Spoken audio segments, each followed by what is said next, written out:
Good evening, my fellow citizens. This government, as promised, has maintained the closest surveillance of the Soviet military buildup on the island of Cuba. Within the past week, unmistakable evidence has established the fact that a series of offensive missile sites is now in preparation on that imprisoned island.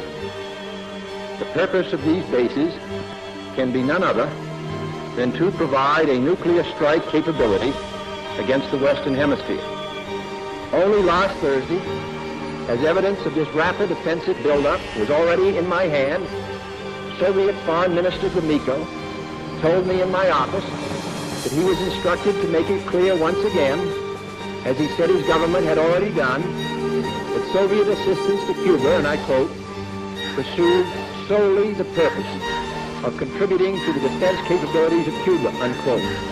That, and I quote him, training by Soviet specialists of Cuban nationals in handling defensive armaments was by no means offensive.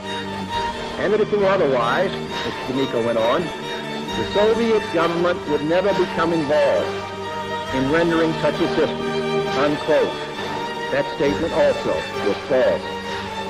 Acting therefore in the defense of our own security and of the entire Western Hemisphere, and under the authority entrusted to me by the Constitution, as endorsed by the resolution of the Congress, I have directed that the following initial steps be taken immediately.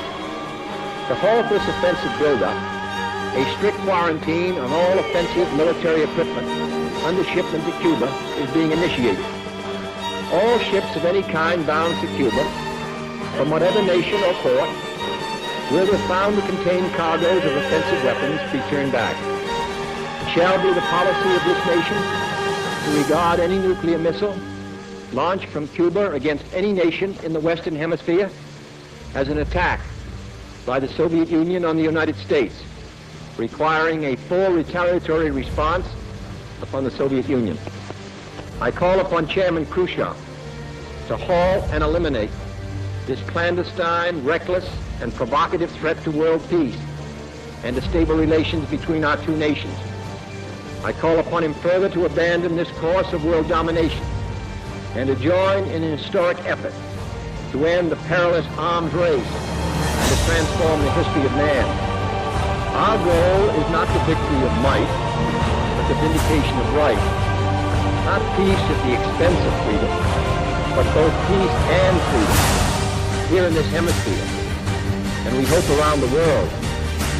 God willing, that goal will be achieved.